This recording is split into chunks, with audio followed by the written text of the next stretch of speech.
यहाँ होना चाहिए था।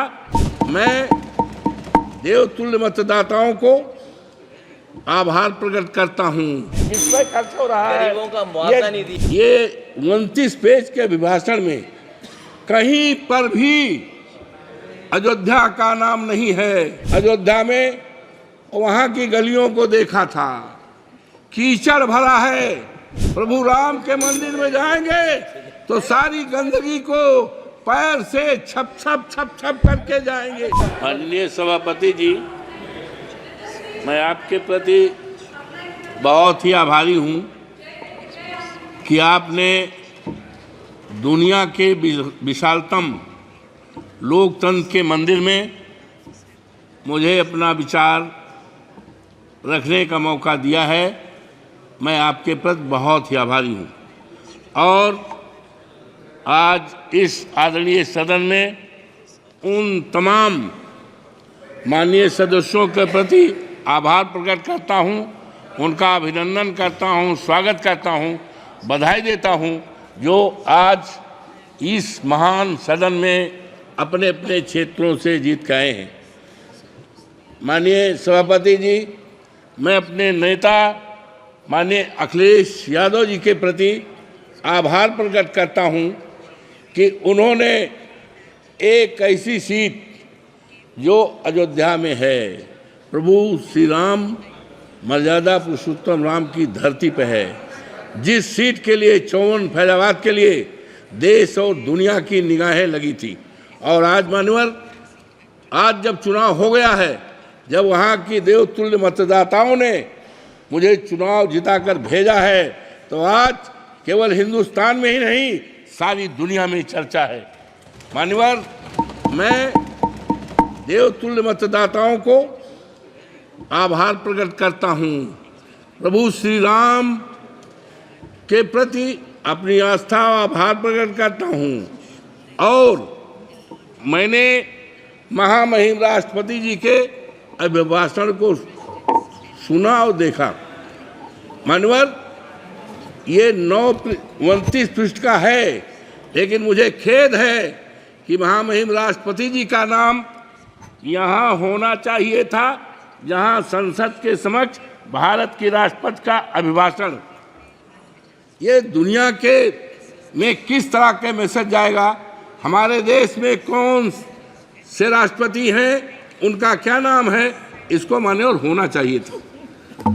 मान्यवर, मुझे बड़ा ही आश्चर्य हुआ जब ये 29 पेज के अभिभाषण में कहीं पर भी अयोध्या का नाम नहीं है, मर्यादा पुरुषोत्तम राम की धरती का नाम नहीं है, जहाँ से मर्यादा केवल अयोध्या में ही नहीं, सारे देश में मर्यादा अंकित हुई है, उसका कहीं चित्रण नहीं है।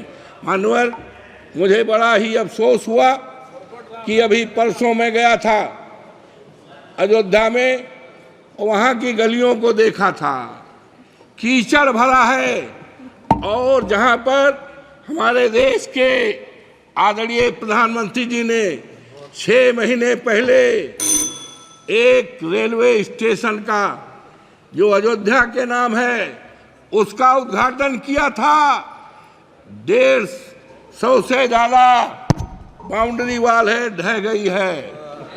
और सबसे दुखद पहलू है मान्यवर, सबसे दुखद पहलू है कि स्टेशन से आकर के केवल हिंदुस्तान के ही नहीं, दुनिया के न जाने कितने लोग प्रभु राम श्री राम के मंदिर का दर्शन करने के लिए जाते हैं। 1 किलोमीटर की सड़क है, इतनी गंदगी है, इतनी गंदगी है कि लगता है सारी दुनिया की गंदगी अयोध्या में आ गई है। अब कैसे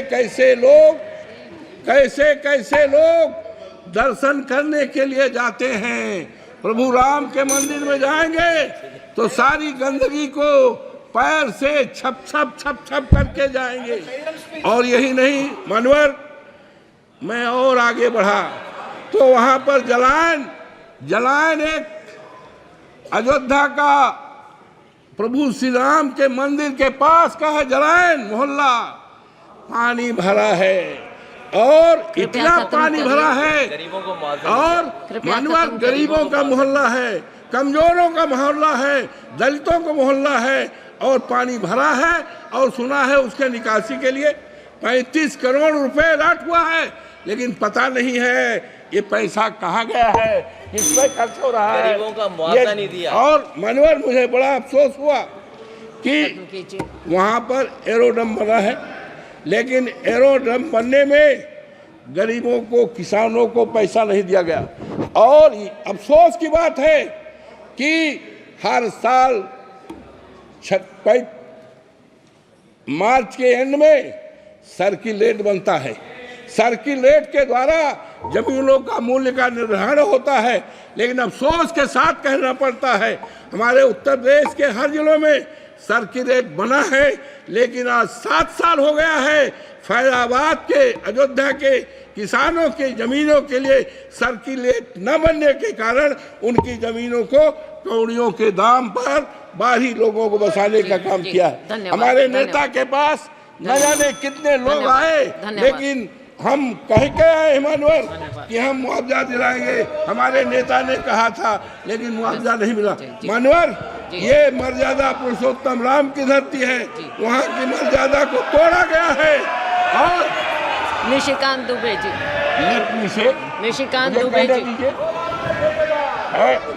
धन्यवाद। वहाँ की मर्यादा को तोड़ा गया है, गरीबों के घर को ढहाया गया। अनुराग सिंह ठाकुर द्वारा प्रस्तुत